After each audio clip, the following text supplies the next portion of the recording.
नमस्कार दोस्तों, हमारी पिछली सभी वीडियोस को काफ़ी पसंद करने के लिए आपका बहुत बहुत धन्यवाद। हम आशा करते हैं कि आगे भी आप हमारी वीडियोस को ऐसे ही पसंद करते रहेंगे। आज मूवी रिव्यू सेक्शन में हम आपके लिए लेकर आए हैं 1964 की बेमिसाल मूवी जिसका नाम है दोस्ती। इस मूवी के डायरेक्टर थे सत्यन बोस। इस मूवी के राइटर हैं बन भट्ट। मूवी के डायलॉग और स्क्रीन प्ले लिखा है गोविंद मोनीस ने। इसके प्रोड्यूसर है ताराचंद बरजातिया, जो कि फाउंडर हैं राजश्री प्रोडक्शन के, और ये इनकी दूसरी मूवी है। इससे पहले इनकी एक और मूवी आ चुकी थी जिसका नाम था आरती। फिल्म के संगीत की बात करें तो इसका म्यूज़िक दिया है लक्ष्मीकांत प्यारेलाल ने, और इसके लिरिक्स लिखे हैं मजरू सुल्तानपुरी ने। उनकी कास्ट की बात करें तो इसमें सुधीर कुमार सावंत, सुशील कुमार सोमया, संजय खान, बेबी फरीदा, लीला मिश्रा, उमा राजू और नाना पलसीकर जैसे कलाकार थे। ये फिल्म रिलीज़ हुई थी 6 नवंबर 1964 को। फिल्म का टोटल रन टाइम था 163 मिनट, जो घंटों के हिसाब से 2 घंटा 43 मिनट बैठते हैं। ये फिल्म साल 1964 की तीसरी सबसे बड़ी फिल्म थी। इस फिल्म ने उस समय लगभग 2 करोड़ रुपए कमाए थे। और अवार्ड की बात करें तो इसने काफ़ी सारे अवार्ड कमाए। 7 कैटेगरी में ये पिक्चर नॉमिनेट हुई थी, जिसमें से 6 कैटेगरी में इस पिक्चर को आईफा अवार्ड मिले। फिल्म की कहानी की बात करें तो फिल्म की कहानी स्टार्ट होती है रामनाथ उर्फ रामू के साथ, जो अपनी माँ के साथ रहते हैं, जिनकी माँ काफ़ी बीमार है। हालांकि वो अपने पिता को खो चुके हैं पहले ही एक फैक्ट्री में एक दुर्घटना के कारण।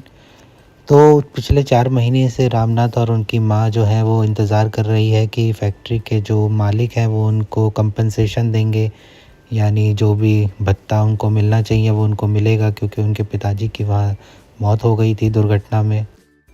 तो होता कुछ इस प्रकार से है कि एक दिन रामनाथ के पास एक खत आता है जिसमें कंपनी के जो मालिक है वो कहती है कि उनके पिताजी की जो दुर्घटना में मौत हो गई है उससे कंपनी का कुछ भी लेना देना नहीं है और उनको कोई भी कंपनसेशन उसके लिए नहीं दिया जाएगा।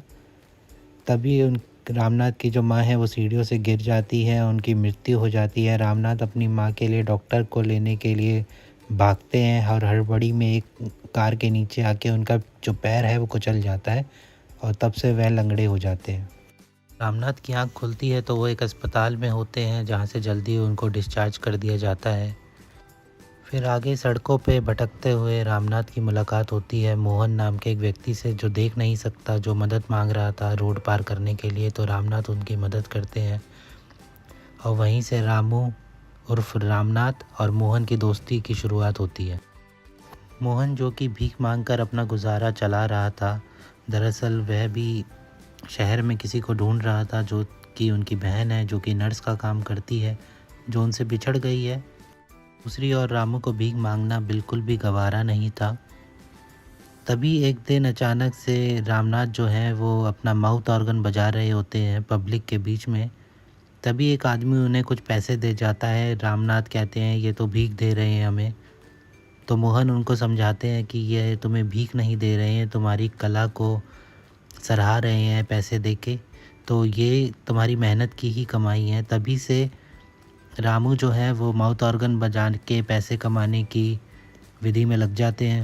ऐसे ही एक जगह से दूसरी जगह माउथ ऑर्गन बजाते बजाते रामू एक घर के पास पहुंचते हैं, जो देखने में बहुत ही आलीशान था। उसमें से एक लड़की खिड़की से दोनों को सुन रही थी और उनको वो अपने पास बुलाती है और कहती है कि आप बहुत ही अच्छा बजाते हैं।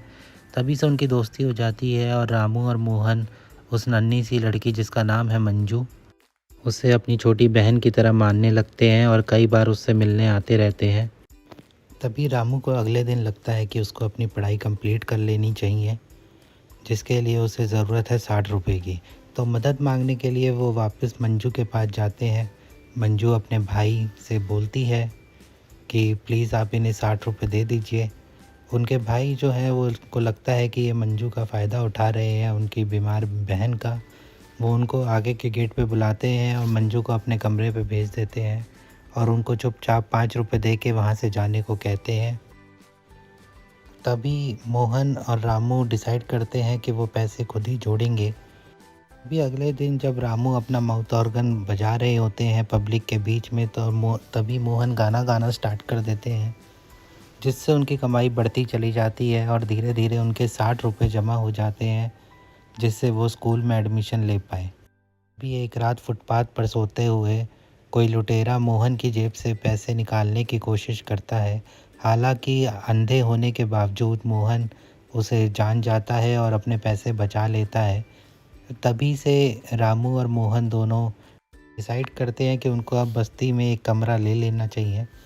तो बस्ती में उनको एक कमरा मिल जाता है और वहाँ उनकी मुलाकात होती है एक बहुत ही बूढ़ी औरत से, जिसे बस्ती में सब लोग मौसी के नाम से जानते हैं। तो अगले ही दिन रामू एक स्कूल पहुंचता है, जहां उसकी मुलाकात होती है हेडमास्टर से। वह हेडमास्टर से अनुरोध करता है कि उसको 10वीं में एडमिशन दे दिया जाए, हालांकि क्योंकि आधा साल बीत चुका है। हेडमास्टर उनसे कहते हैं कि अब ये मुमकिन नहीं, पर वो उसको एक उपाय बताते हैं कि यदि तुम रिटन एग्ज़ाम में अच्छा परफॉर्म करो तो तुम्हें एडमिशन दे दिया जाएगा। तो रामू जो है वो एग्ज़ाम देते हैं रिटन। उसके बाद उनके काफ़ी अच्छे मार्क्स देखकर उनको एडमिशन दे दिया जाता है। हालांकि बीच में एक दिक्कत ये आती है कि रामू के पास कोई भी गार्जियन नहीं है। तो स्कूल के जो उनके टीचर रहते हैं वो उनकी रिटन एग्ज़ाम से इतने प्रभावित होते हैं कि वही उनके गार्जियन बन जाते हैं। हालांकि स्कूल के पहले ही दिन कुछ शरारती लड़के रामू को काफ़ी परेशान करते हैं, उनकी गरीबी का मजाक उड़ाते हैं, जिस कारण उनके बीच हाथापाई हो जाती है। तो शाम को जो स्कूल के टीचर हैं उन्हें पता चलता है, वो रामू से मिलने उनकी बस्ती में आते हैं और बस्ती पहुंचकर वो देखते हैं कि वो इलाका बिल्कुल भी रामू के लिए सही नहीं है, वहाँ उसकी अच्छी पढ़ाई नहीं हो पाएगी। तो वो रामू से कहते हैं कि क्यों ना तुम मेरे घर चलो, लेकिन रामू को अपने दोस्त मोहन को छोड़ के उनके साथ जाना गवारा नहीं था और रामू वहीं रुक जाते हैं और अपने टीचर को मना कर देते हैं। दूसरी ओर मोहन जो है वो गाना गाकर अपने दोस्त के लिए पैसे जुटा रहा है ताकि उसकी फ़ीस में कोई दिक्कत या कमी ना हो। ऐसे ही एक दिन गाना गाते गाते काफ़ी भीड़ के बीच में एक गाड़ी रुकती है, जिसमें से मंजू का भाई उतरता है और मंजू के भाई के साथ एक नर्स भी होती है जो मंजू का ध्यान रखती है। ये नर्स कोई और नहीं बल्कि मोहन की ही बिछड़ी हुई बहन है, जिसे मोहन शहर में ढूंढ रहा है। हालांकि अंधे होने के कारण मोहन तो अपनी बहन को देख नहीं सकता, मगर उनकी बहन मोहन को देख लेती है और पहचान जाती है।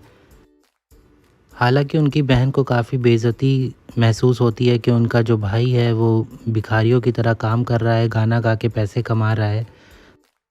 तो वो उसे बिना पहचाने ही वहाँ से चली जाती है मंजू के भाई के साथ। हालांकि कुछ दूर जाने के बाद वो अचानक रोने लगती है जब मंजू का भाई उनसे पूछता है कि क्या हुआ। उन्हें बताती है कि जो अंधा लड़का भीख मांग रहा था वो दरअसल उन्हीं का भाई है। मंजू के भाई को ये सब सुन के काफ़ी बुरा लगता है और वो उसे ढूंढने के लिए वापस जाते हैं। हालांकि तब तक मोहन वहाँ से जा चुका होता है।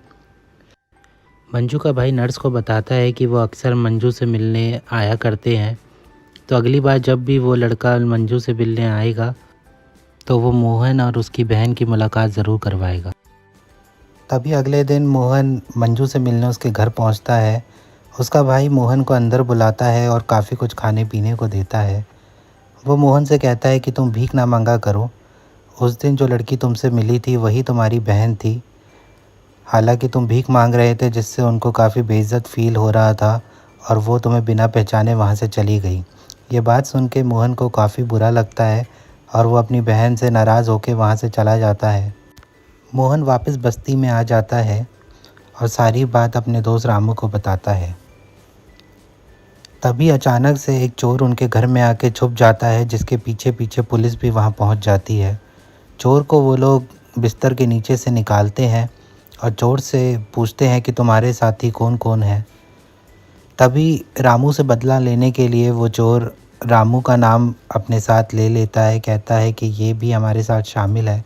तो पुलिस रामू को भी पकड़कर और उन चोरों को लेकर पुलिस थाने पहुंच जाती है।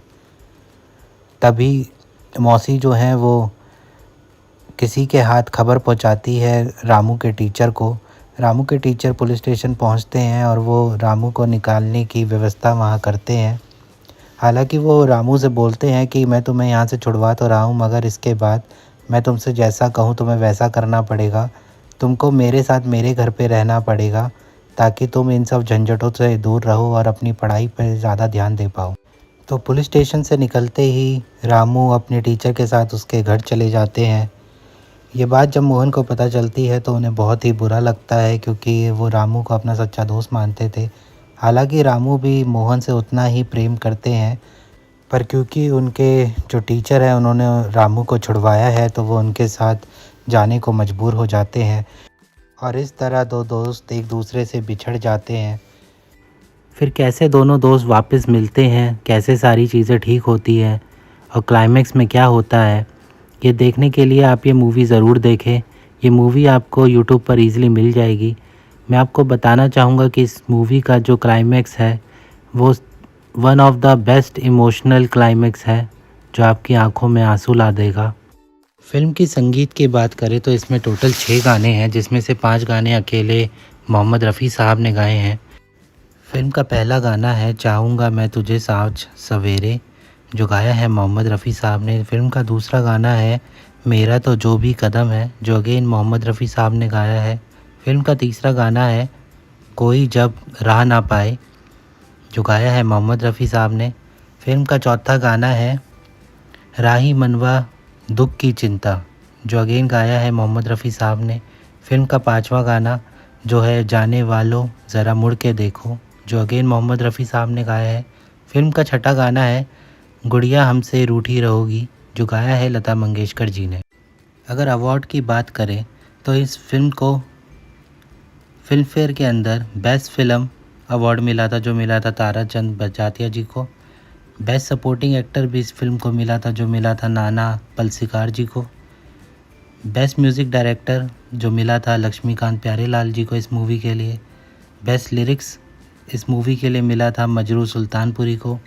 बेस्ट सिंगर मिला था मोहम्मद रफ़ी साहब को, जो गाना था चाहूँगा मैं तुझे साथ सवेरे। जो बेस्ट स्टोरी का अवार्ड था वो भी बनभट्ट जी को मिला था इसी मूवी के लिए। और इसके अलावा जो बेस्ट डायलॉग मिला था वो भी इसी फिल्म के लिए मिला था गोविंद मुनीश जी। ये मूवी बेस्ट डायरेक्टर के लिए भी नॉमिनेट हुई थी, मगर उस साल वो अवार्ड मिला था राज कपूर जी को मूवी संगम के लिए। फिल्म से जुड़े कुछ रोचक फैक्ट हम आपको बताएं तो इस फिल्म में मंजू के पास एक कुत्ता होता है जो कि पोमेरियन ब्रीड का होता है, उसका नाम होता है टॉफ़ी। यही सेम कुत्ता, सेम ब्रीड यूज़ किया था राजश्री प्रोडक्शन ने अपनी दूसरी फिल्म हम आपके हैं कौन में, और उसमें उस कुत्ते का नाम होता है टफ़ी। इस फिल्म में पहले संगीतकार के रूप में रोशन साहब को लेने की बात चली थी, मगर क्योंकि वो ये पिक्चर किसी कारणवश नहीं कर पाए तो लक्ष्मीकांत प्यारेलाल जी को ये ब्रेक मिला और उन्होंने इतना बेहतरीन काम किया कि उस साल उन्हें फिल्म फेयर में बेस्ट म्यूज़िक डायरेक्टर का अवार्ड भी इस मूवी के लिए दिया गया। जैसा कि मैंने आपको बताया कि पैसा कमाने के लिए रामू माउथ ऑर्गन बजाया करते थे। ये जो माउथ ऑर्गन आप पिक्चर में सुनते हैं ये असल में बजाया गया है R.D. बर्मन साहब द्वारा। फिल्म से जुड़ी एक बेहद ही रोचक बात यह है कि ये फिल्म जो है ये एक 1959 की बंगाली मूवी का रीमेक है जिसका नाम था लल्लू भुल्लू। इस मूवी को बाद में दोबारा बनाया गया मलयालम और तेलुगु लैंग्वेज में, जिसका नाम था स्नेहम। इस फिल्म से जुड़ी एक बेहद ही रोचक बात ये भी है कि इस फिल्म को 4th Moscow international film festival में ऑफिशियल एंट्री दी गई और वहाँ भी इस पिक्चर को बहुत पसंद किया गया। तो दोस्तों आज के लिए बस इतना ही। हम आपसे मिलेंगे एक अगले वीडियो में एक अगली मूवी के साथ। यदि आप किसी मूवी का रिव्यू हमसे सुनना चाहते हैं तो आप हमें ज़रूर कमेंट कर सकते हैं, हम आपके लिए उसका रिव्यू ज़रूर बना के डालेंगे। हम आशा करते हैं आप आगे भी अपना प्यार हमारी वीडियोस पर बनाए रखेंगे और चैनल को ज़्यादा से ज़्यादा शेयर कीजिए अपने दोस्तों के साथ। धन्यवाद, शुक्रिया।